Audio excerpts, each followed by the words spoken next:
નમસ્કાર, મંતવ્ય ન્યૂઝમાં આપનું સ્વાગત છે. હું છું કુંજ. નજર કરીશું વિસ્તારથી સમાચારો પર. દેશના પૂર્વ વડાપ્રધાન ડોક્ટર મનમોહન સિંહના નિધન પર દેશમાં 7 દિવસનો રાષ્ટ્રીય શોક પાળવામાં આવી રહ્યો છે. દેશ વિદેશના મહાનુભાવોએ તેમને શ્રદ્ધાંજલિ આપી અને એવા સમયે કોંગ્રેસ અને ભાજપ વચ્ચેનો વિવાદ અટકવાનું નામ નથી લઈ રહ્યો. ભાજપે કોંગ્રેસના આક્ષેપોને પાયાવિહોણા ગણાવ્યા હતા. ત્યારે ભાજપના નેતા શહેજાદ પૂનાવાલાએ જણાવ્યું કે રાહુલ ગાંધી રાષ્ટ્રીય શોક વચ્ચે વિદેશ ગયા છે કહીને પ્રહાર કર્યા. प्रधानमंत्री मनमोहन सिंह जी के इस दुखद निधन पर अपना शोक प्रकट करने के बदले जैसे कि राहुल गांधी से अपेक्षित है, मीडिया के माध्यम से खबर यह आ रही है कि राहुल गांधी पर्यटन और पार्टी के लिए निकल चुके हैं। वैसे राहुल गांधी और पार्टी, राहुल गांधी और विदेशी पर्यटन ये अब बहुत ही सामान्य बात बन चुकी है। याद होगा आपको कि जब 26/11 जैसा हमला मुंबई पर हुआ था, तब भी अखबारों में छपा था कैसे राहुल गांधी रात भर नाच गाना पार्टी कर रहे थे। और आज भी उनको डॉक्टर मनमोहन सिंह जी से या उनके सम्मान को लेकर कोई ज्यादा चिंता नहीं है, केवल सम्मान और श्रद्धांजलि पर सियासत करनी थी। આગળ વાત કરીએ તો રક્ષા મંત્રી રાજનાથ સિંહે મધ્યપ્રદેશના ઇન્દોર જિલ્લામાં સેનાના જવાનોને સંબોધન કર્યું હતું. ત્યારે આ સંબોધન દરમિયાન રક્ષા મંત્રી રાજનાથ સિંહે કહ્યું કે સુરક્ષા મોરચે ભારત બહુ ભાગ્યશાળી દેશ નથી. આપણી ઉત્તરી અને પશ્ચિમી સરહદો સતત પડકારોનો સામનો કરી રહી છે. આપણે શાંતિથી અને બેદરકાર બેસી શકતા નથી. આપણા દુશ્મનો ભલે અંદર હોય કે બહાર હંમેશા સક્રિય રહે છે.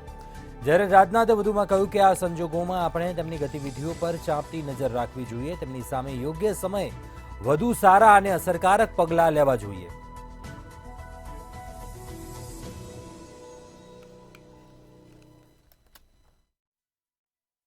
साथियों, यदि सिक्योरिटी सिनेरियो की बात की जाए तो भारत कोई बहुत लकी देश नहीं है, सौभाग्यशाली नहीं है। क्यों? क्योंकि देश की उत्तरी सीमा पर और पश्चिमी सीमा पर हमें लगातार चुनौतियों का सामना करना पड़ता है और इसके अलावा कई बार आंतरिक मोर्चों पर भी चुनौतियां हम लोगों के सामने आती ही रहती हैं। ऐसी स्थिति में हम निश्चिंत होकर नहीं बैठ सकते हैं। हमारे दुश्मन चाहे वे बाहरी हों या आंतरिक हों, वे हमेशा सक्रिय रहते हैं। ऐसे में हमें उनकी गतिविधियों पर पैनी नजर रखनी ही होगी तथा उनके खिलाफ समयोचित और प्रभावी कदम हमें उठाने ही होंगे। और हमारा लक्ष्य है 2047 तक भारत को एक विकसित और आत्मनिर्भर राष्ट्र बनाया जाए। આગળ વાત કરીએ આપના રાષ્ટ્રીય સંયોજક અરવિંદ કેજરીવાલ અને હરદીપસિંહ પુરી વચ્ચે વાકયુદ્ધ છેડાયું છે. અરવિંદ કેજરીવાલે હરદીપસિંહ પુરીની ધરપકડ કરવાની માંગ કરી છે. કહ્યું કે હું તેમને હરદીપસિંહ પુરીની ધરપકડ કરવા વિનંતી કરું છું. તેમની પાસે રોહિંગ્યાઓને ક્યાં અને કેવી રીતે સાઈ કરવામાં આવ્યા હતા તેનો તમામ ડેટા છે. તેમણે ટ્વીટ કરીને માહિતી આપી હતી. હરદીપસિંહ પુરી અને અમિત શાહ અમારી પાસે તમામ ડેટા છે. રોહિંગ્યાઓને કેવી રીતે અને ક્યાં વસાવવામાં આવ્યા.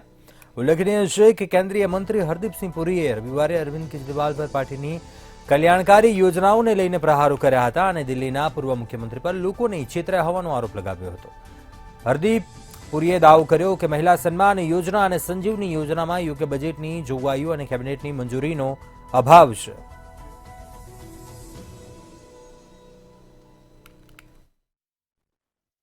मेरी इनसे रिक्वेस्ट है कि हरदीप पुरी जी को गिरफ्तार कर लीजिए.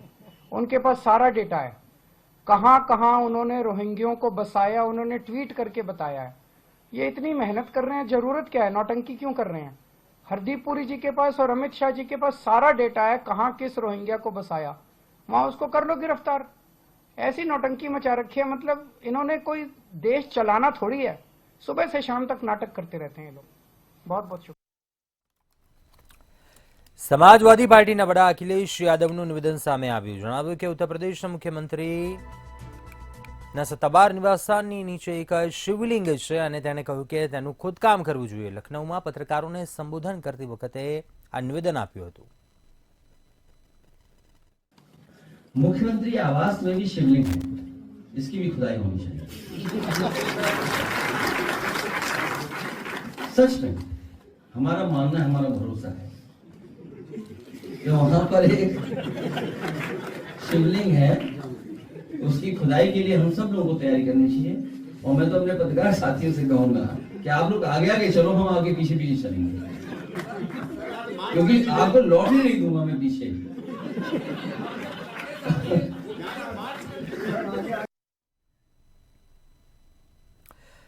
મહાગઠબંધનના નેતાઓ રસ્તાઓ અને રેલવે ટ્રેક પર હંગામો મચાવી રહ્યા છે અને તેમની માંગ છે કે પંચે બીપીએસસીની 70મી પીટી પરીક્ષા રદ કરવી જોઈએ અને ફરીથી પરીક્ષા યોજવી જોઈએ. આ સાથે વિદ્યાર્થીઓ પર લાઠીચાર્જ કરનાર પોલીસ કર્મીઓ સામે કાર્યવાહી થવી જોઈએ. મુઝફ્ફરપુરમાં ડાબેરી પક્ષના કાર્યકરોએ જોરશોરથી પ્રદર્શન કર્યું. પ્રદર્શનકારીઓએ સીએમ નીતિશ કુમારનું પૂતળું બાળ્યું હતું. બિહાર પબ્લિક સર્વિસ કમિશનની 70મી પ્રિલિમિનરી પરીક્ષા રદ કરવાની માંગ સાથે રસ્તા પર ઉતરી આવ્યા હતા. આરજેડી અને ડાબેરી નેતાઓએ દરભંગા અને અરાહમાં ટ્રેનો રોકી, જ્યારે સમસ્તીપુરમાં તેવો રસ્તો રોકીને હંગામો મચાવ્યો હતો. સમસ્તીપુર પટના રોડ બ્લોક કર્યો હતો. નેતાઓએ રોડ અને રેલવે ટ્રેક પર હંગામો મચાવ્યો હતો. તેમની માંગ હતી કે બીપીએસસીની 70મી પીટી પરીક્ષા રદ કરવી જોઈએ અને ફરીથી પરીક્ષા યોજાય. આ સાથે વિદ્યાર્થીઓ પર લાઠીચાર્જ કરનાર પોલીસ કર્મીઓ સામે કાર્યવાહી થવી જોઈએ. અહીં રસ્તાઓ, રેલવે ટ્રેક પર પ્રદર્શનોને કારણે ટ્રાફિક સંપૂર્ણ રીતે ઠપ થઈ ગયો હતો.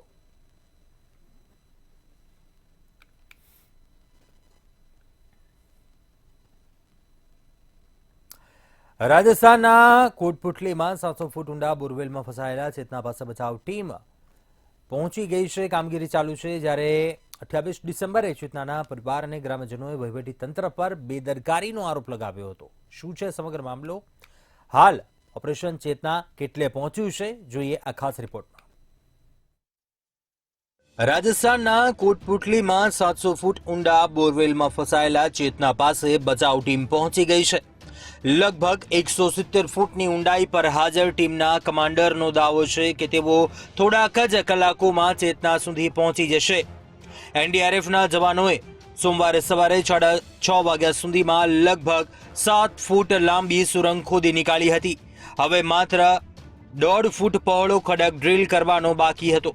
જ્યારે ખડકની કઠિનાતાને કારણે કલાકમાં માત્ર 2 થી 4 ઇંચ ડ્રીલ કરી શકાયું હતું. 8 દિવસથી બોરવેલમાં ફસાયેલી ચેતનાની હાલત અંગે તમામ અધિકારીઓ મૌન છે. જિલ્લા કલેક્ટર કલ્પના અગ્રવાલે દાવો કર્યો છે કે રાજસ્થાનમાં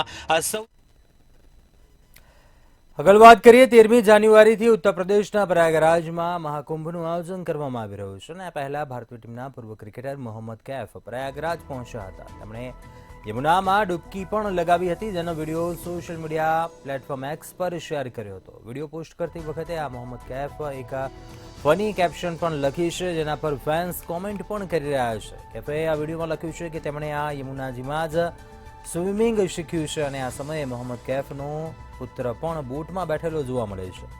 કૈફ લાંબા સમય સુધી યમુનામાં સ્વિમિંગ કરતા રહ્યા હતા. ચાહકો આ પોસ્ટ પર કોમેન્ટ કરી રહ્યા છે.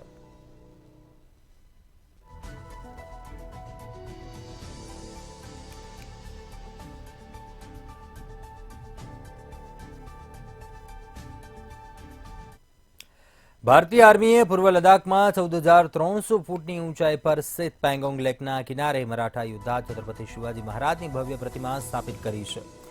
આ સ્થળ વાસ્તવિક નિયંત્રણ રેખાની નજીક છે, જ્યાં લાંબા સમયગાળાથી ચીન સાથે તણાવપૂર્ણ સ્થિતિ હતી. આ પહેલનો હેતુ છત્રપતિ શિવાજીની અડગ હિંમત અને તેમના ઐતિહાસિક વારસાને સન્માન આપવાનો છે. જ્યારે હવે આ પ્રતિમાના અનાવરણને લઈને વિવાદ ઉભો થયો છે. યુશુલ કાઉન્સિલર કોન્જોક સ્ટેન્જીની આ પ્રતિમા અંગે સ્થાનિક સંવાદના અભાવ અને લદ્દાખની સાંસ્કૃતિક અને પર્યાવરણીય પૃષ્ઠભૂમિ સાથે તેના જોડાણ અંગે પ્રશ્નો ઉઠાવ્યા છે.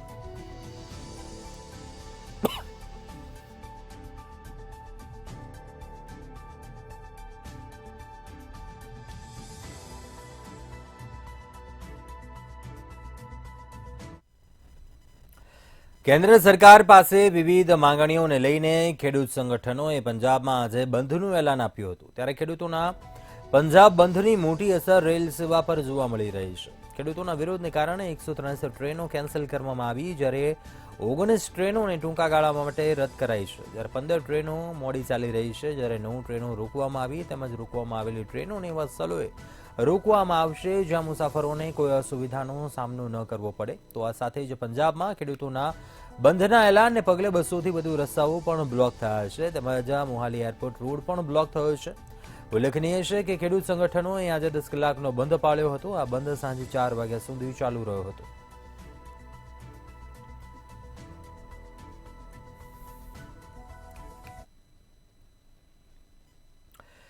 ઇન્ડિયન સ્પેસ રિસર્ચ ઓર્ગેનાઇઝેશન સોમવારે રાત્રે 9:58 કલાકે શ્રીહરિકોટાના સતીશ ધવન સ્પેસ સેન્ટરથી PSLV C60 રોકેટનો ઉપયોગ કરીને 2 ઉપગ્રહો લોન્ચ કરશે.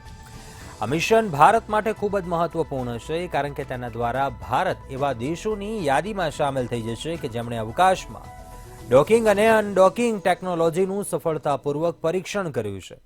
આ સિદ્ધિ બાદ ભારત આ ટેકનોલોજીનો સફળતાપૂર્વક ઉપયોગ કરનાર વિશ્વનો 4થો દેશ બની જશે. આ મિશનને સ્પેસ ડોકિંગ એક્સપેરિમેન્ટ નામ આપવામાં આવ્યું છે, જે અંતર્ગત SDX-01 અને SDX-02 નામના 2 ઉપગ્રહોને અવકાશમાં સ્થાપિત કરવામાં આવશે. આ ઉપગ્રહોને પૃથ્વીની ભ્રમણકક્ષામાં 476 કિલોમીટરની ઊંચાઈએ સ્થાપિત કરવામાં આવશે. ઉપગ્રહોના સફળ પ્રક્ષેપણ પછી આ ઉપગ્રહો દ્વારા જાન્યુઆરી 2025ના પ્રથમ સપ્તાહથી અવકાશમાં ડોકિંગ અને અનડોકિંગની ટેકનોલોજીનું પરીક્ષણ શરૂ થશે.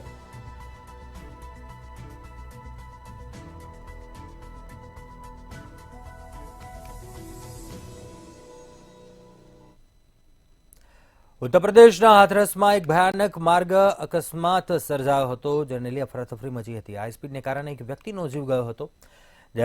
આ ઘટનામાં 4 લોકો ગંભીર રીતે ઘાયલ થયા છે. ઘાયલોને સારવાર માટે હોસ્પિટલ ખસેડવામાં આવ્યા હતા. જે મામલો સાદાબાદ કોટવાલી વિસ્તારમાં આગ્રા અલીગઢ હાઈવે પર સ્થિત બસ સ્ટેન્ડ નજીકનો છે, જ્યાં રોડ પર પાર્ક કરેલી રોડવેઝની બસને બચાવવાનો પ્રયાસ કરતી વેળાએ પૂરપાટ ઝડપે આવી રહેલું ડમ્પર કાબુ બહાર જતું રહ્યું હતું.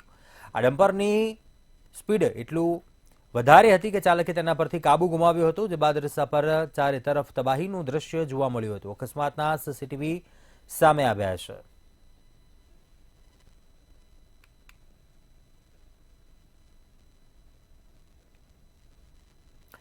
હિમાચલ પ્રદેશના મંડીમાં એક ગમખ્વાર અકસ્માત થયો. મંડીના 4 માઇલ નજીક એક ચાલતી કાર પર ઉપરી ટેકરી પરથી અચાનક પથ્થરો પડ્યા હતા. અકસ્માતમાં એક મહિલાનું મોત નીપજ્યું હતું, જ્યારે 2 લોકો ઘાયલ થયા હોવાની વિગતો સામે આવી છે. જણાવવામાં આવી રહ્યું છે કે અકસ્માતનો ભોગ બનેલા કાર સવારો જેઓ મુંબઈના રહેવાસી હતા. આ તમામ લોકો મનાલી ફરવા આવ્યા હતા અને પાછા મુંબઈ જઈ રહ્યા હતા. આ દરમિયાન અકસ્માત થયો હતો. કહેવામાં આવી રહ્યું છે કે વાહનની જમણી બાજુ એક મોટો પથ્થર પડ્યો હતો, જેને કારણે કારમાં સવાર મહિલાએ જીવ ગુમાવ્યો હતો અને અન્ય 2 ગંભીર રીતે ઘાયલ થયા હતા. સ્થાનિક પ્રશાસને લોકોને સાવચેતી રાખવાની અપીલ કરી છે. આ હવામાન અને સ્થિતિમાં સાવચેતીપૂર્વક વાહન ચલાવવાની સલાહ આપી હતી.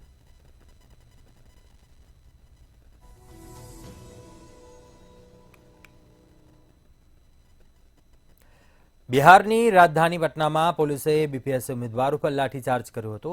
તેમને JP ગોલંબરથી દૂર કરવામાં આવ્યા.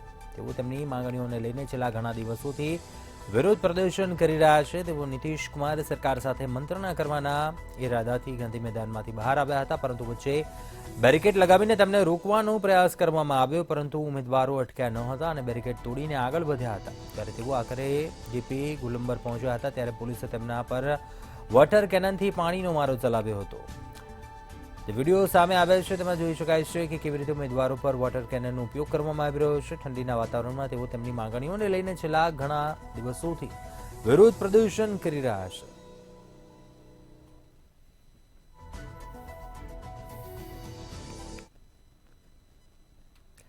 આગામી 13 જાન્યુઆરીથી મહાકુંભનો પ્રારંભ થવા જઈ રહ્યો છે. ત્યારે મહાકુંભની ઉત્તર પ્રદેશ સરકાર દ્વારા પણ તડામાર તૈયારીઓ કરવામાં આવી રહી છે. તો ચાલો જાણીએ આ મહાકુંભના મેળામાં શું શું સાંસ્કૃતિક બાબતોનું આકર્ષણ રહેવાનું છે.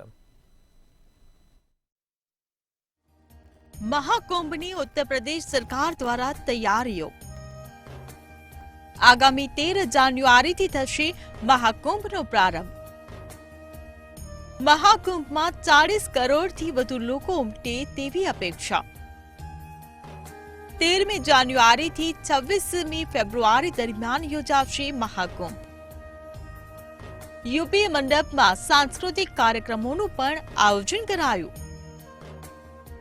મંદિરોમાં નવો કોરિડોર જીર્ણોદ્ધાર કરવામાં આવી રહ્યા છે.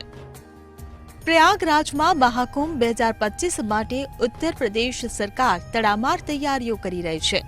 આ મેળામાં સમગ્ર વિશ્વમાંથી 40 કરોડથી વધુ શ્રદ્ધાળુઓ ઉમટે તેવી અપેક્ષા છે. 13મી જાન્યુઆરીથી 26 ફેબ્રુઆરી દરમિયાન યોજાનારા આ 45 દિવસના ઉત્સવમાં ભારતના સમૃદ્ધ સાંસ્કૃતિક વારસો અને આધ્યાત્મિક પરંપરાઓ પ્રદર્શિત કરવામાં આવશે. ઉત્તર પ્રદેશ સરકારની જાહેરાત અનુસાર નાગવા સુખી મંદિર નજીક લગભગ 5 એકર વિસ્તારમાં યુપી મંડપનું પ્રદર્શન ગોઠવવામાં આવશે. આ મંડપમાં યુપીની પ્રવાસન સર્કિટ જોવા મળશે, જેમ કે રામાયણ સર્કિટ, કૃષ્ણરાજ સર્કિટ, બૌદ્ધ સર્કિટ, બુંદેલખંડ સર્કિટનું પ્રદર્શન જોવા મળશે. અહીં સાંસ્કૃતિક કાર્યક્રમો સાથે હસ્તકલા બજારની સુવિધા પણ મળી રહેશે. મહાકુંભની ભવ્યતાની સાથે જ તે સાંસ્કૃતિક મૂલ્યોનું પ્રતીક બની રહે તે માટે પણ સરકાર પૂરતા પ્રયત્નો કરી રહી છે, જે અંતર્ગત યુપી મંડપમાં સાંસ્કૃતિક કાર્યક્રમોનું પણ આયોજન કરવામાં આવશે, જેમાં ભારતના આધ્યાત્મિક વારસા પર શાસ્ત્રીય સંગીત, નૃત્ય અને પ્રદર્શનો રાજ્યની સાંસ્કૃતિક સમૃદ્ધિને પ્રદર્શિત કરશે. મહાકુંભની તૈયારીઓમાં મંદિરોમાં નવો કોરિડોર અને જીર્ણોદ્ધાર પણ કરવામાં આવી રહ્યા છે, જેમાં અક્ષયવટ કોરિડોર, સરસ્વતી વેલ કોરિડોર અને પાતાલપુરી કોરિડોર જેવા નવા કોરિડોરનો વિકાસ કરવામાં આવ્યો છે. બ્યુરો રિપોર્ટ, મંતવ્ય ન્યૂઝ. લખનૌમાં ફરી એકવાર પોસ્ટર વોર શરૂ થઈ છે અને આ વખતે સમાજવાદી પાર્ટીના નેતાએ રાજધાની લખનૌમાં એસપી ઓફિસની બહાર એક પોસ્ટર લગાવ્યું હતું. એમાં સપા નેતા દ્વારા લગાવવામાં આવેલા આ પોસ્ટર ચર્ચાનો વિષય બન્યું, કેમ કે ઓફિસની બહાર લગાવવામાં આવેલા પોસ્ટર પર માત્ર સમાજવાદી પાર્ટીના રાષ્ટ્રીય અધ્યક્ષ અખિલેશ યાદવની તસવીર છે, જેમાં હક હૈ, દમ હૈ, આંબેડકર હૈ તો હમ હેનું લખાણ જોવા મળ્યું. પરંતુ આ પોસ્ટરમાં આંબેડકરજીનો ફોટો જ ન હોવાથી લોકોમાં પણ ચર્ચાનો વિષય બન્યો હતો.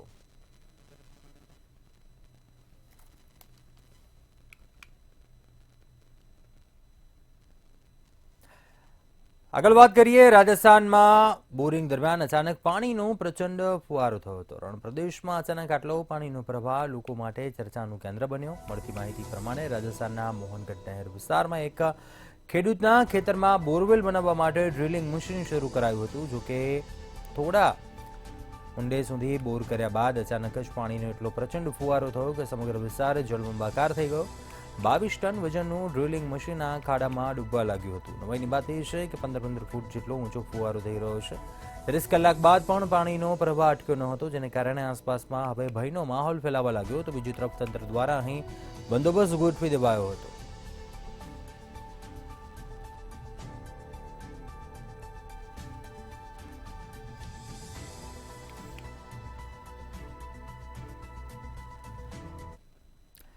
મણિપુરના ઇમ્ફાલ પશ્ચિમ જિલ્લામાં પ્રતિબંધિત સંગઠન પ્રિપાકના 2 આતંકવાદીઓની ધરપકડ કરવામાં આવી છે. પોલીસે આ અંગે માહિતી આપી. મણિપુરના ઇમ્ફાલ પશ્ચિમ જિલ્લામાં પ્રતિબંધિત સંગઠન PRE-PAKના 2 આતંકવાદીઓને ગેરવસૂલીમાં કથિત સંડોવણી બદલ ધરપકડ કરી છે. પોલીસ અધિકારીઓએ જણાવ્યું કે 3 મોબાઈલ ફોન, 12 ડિમાન્ડ લેટર જપ્ત સહિત હથિયારો અને દારૂગોળો જપ્ત કરવામાં આવ્યો છે.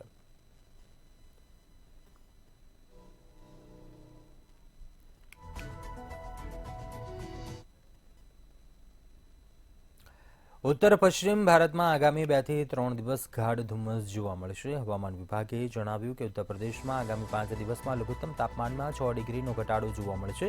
જ્યારે હરિયાણા, ચંદીગઢ, પંજાબ, રાજસ્થાન વગેરે રાજ્યોમાં શીતલહેરની ચેતવણી આપવામાં આવી છે. વેસ્ટર્ન ડિસ્ટર્બન્સને કારણે વરસાદ અને બરફવર્ષાએ ઠંડીનું પ્રમાણ વધારી દીધું છે. હવામાન વિભાગે મધ્યપ્રદેશમાં કરા પડવાની ચેતવણી જાહેર કરી છે. તો આગામી 24 કલાકમાં રાજ્યના મોટાભાગના જિલ્લામાં વરસાદ પડવાની સંભાવના અથવા તો વાદળ છવાયેલા રહેવાની આગાહી કરાઈ છે. આગામી 24 કલાકમાં પશ્ચિમી હિમાલયમાં પણ ભારે બરફવર્ષા થઈ શકે છે. પૂર્વ ઉત્તર પ્રદેશ, પૂર્વ મધ્યપ્રદેશમાં પણ હળવો વરસાદ પડી શકે છે. જ્યારે કેરળ, લક્ષદ્વીપમાં પણ વરસાદની આગાહી છે. હવામાન વિભાગે દિલ્હીમાં ઓરેન્જ એલર્ટ જાહેર કર્યું છે. તો આગામી 2 દિવસ માટે દિલ્હીમાં ગાઢ ધુમ્મસનું એલર્ટ જાહેર કરાયું છે.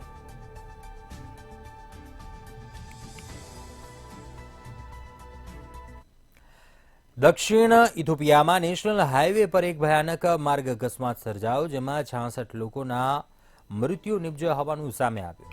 એક કાર અને મુસાફરોથી ભરેલી બસ વચ્ચે ટક્કર થઈ હતી, જે બાદ બંને વાહનો કેનાલમાં ખાબક્યા હતા. લોકોએ બચાવ કામગીરી હાથ ધરી કેનાલમાંથી ઇજાગ્રસ્તોને બહાર કાઢ્યા હતા, પરંતુ ત્યાં સુધીમાં 66 લોકોના મોત થઈ ચૂક્યા હતા, જ્યારે 4 લોકો ઇજાગ્રસ્ત થતા સારવાર માટે હોસ્પિટલ ખસેડાયા હતા.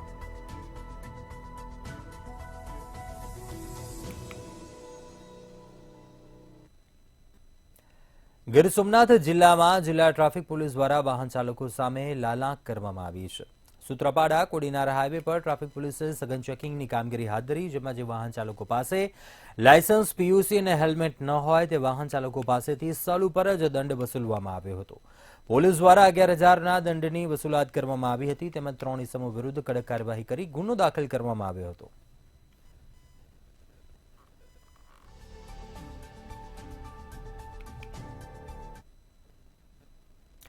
કેરીના સ્વાદ પ્રેમી રસિકો માટે સારા સમાચાર સામે આવ્યા છે, કારણ કે આ વર્ષે કેરીનો પાક સારો આવવાની સંભાવના છે અને બીજી તરફ 2 મહિના અગાઉ જ કેરીના આંબામાં મોર આવી ચૂક્યા છે. જોઈએ આ ખાસ અહેવાલ. જૂનાગઢ એ કેસર કેરી માટે ખૂબ જ પ્રખ્યાત છે, ત્યારે ગીર પંથકમાં હજારોની સંખ્યામાં આંબાઓ આવેલા છે. આંબાઓમાં વાતાવરણના પરિબળો સામે વધારે હોય છે, એટલે દર વખતે આ પ્રશ્ન આવતા હોય છે. આ વર્ષે ચોમાસા દરમિયાન ધોધમાર વરસાદ થયો હતો, જેને કારણે આંબાના બગીચામાં પણ ખૂબ જ સારા વરસાદને કારણે પૂરતું પાણી મળી રહ્યું છે. ત્યારે આ વર્ષે આંબામાં મોર આવવાની પ્રક્રિયા વહેલી શરૂ થઈ ચૂકી છે. અમારે 1000 થી વધુ આંબા છે. એમાં 2 મહિના પહેલા મારા અત્યારે કેરીને મારો મોર બંધાઈ ગયેલ છે. મારા ખાકરી પણ થઈ ગયેલ છે. અત્યારે નાની નાની ખાકરી આવેલ છે અને ખાકરીમાં ગયા વર્ષ કરતા પણ ઉત્પાદન સારું છે. એક દારખાની અંદર મારે 5 મોરના આવક ચાલુ થઈ ગઈ અત્યારે, અને બાકી એક દારખામાં એક જ મોર આવે, એની જગ્યાએ મારે 5 દારખા આવે છે એક દારખાના મોરના, અને ઉત્પાદન ગયા વર્ષ કરતા પણ મને ઉત્પાદન બહુ સારામાં સારું છે. આંબાની અત્યારની હાલની પરિસ્થિતિ જોઈએ તો ગત વર્ષની કમ્પેરમાં આ વખતે સારું હોય એવું લાગે છે. અત્યારે મોટાભાગના જે આંબાવાડિયા છે એમાં ખાસ કરીને આપણા સૌરાષ્ટ્રના જે કંઈ પોકેટ છે, જૂનાગઢનો ભેસાણ, વંથલી થોડુંક હજી નબળું છે, પણ તાલાળા, ધારી, આ બધા પોકેટની અંદર અત્યારે ફ્લાવરિંગ સ્ટાર્ટ થઈ ગયું છે. લગભગ 8-10 દિવસથી ફ્લાવરિંગ નીકળવાનું ચાલુ થઈ ગયું છે, અને મોટાભાગની જે સૂટ હોય એ દરેક સૂટની અંદર ફ્લાવર હોય એવું દેખાય છે. એટલે અત્યારની પરિસ્થિતિ પ્રમાણે જોવા જઈએ તો ફ્લાવરિંગ છે ખૂબ સારું આવશે. બીજી તરફ જૂનાગઢ જિલ્લાના મેંદરડા, સાસણ, તાલાળા સહિતના આંબાના બગીચાઓમાં ખૂબ જ સારી રીતે મોર આવી ગયા છે.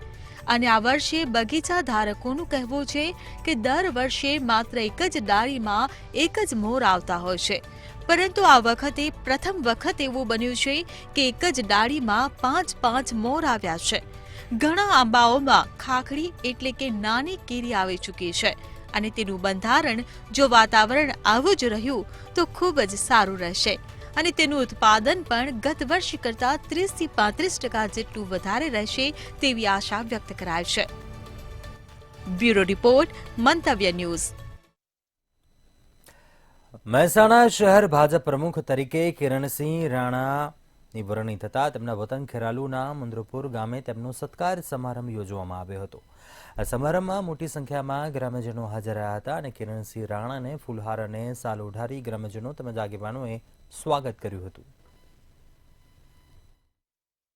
મારો સત્કાર સમારંભ જે યોજવામાં આવ્યો એમાં આજરોજ મોટી સંખ્યામાં બધા આશીર્વાદ આપવા માટે અહીં ઉપસ્થિત રહ્યા, અને ભારતીય જનતા પાર્ટીમાં મહેસાણા શહેરના પ્રમુખ તરીકે ભારતીય જનતા પાર્ટીએ જે મારી નિમણૂક કરી છે, જે જવાબદારી સોંપી છે, એમાં કાર્યો સારી રીતે કરી શકું તેવા આશીર્વાદ આપવા માટે આજે મંદ્રપુર મુકામે ખૂબ જ મોટી સંખ્યામાં બધા ગ્રામજનો ઉપસ્થિત રહ્યા. એ બદલ હું એ સરોનો ખૂબ ખૂબ આભાર માનું છું. અત્યારે હાલ બુલેટિનમાં બસ આટલું. વધુ સમાચાર માટે આપ જોતા રહો મંતવ્ય ન્યૂઝ. નમસ્કાર.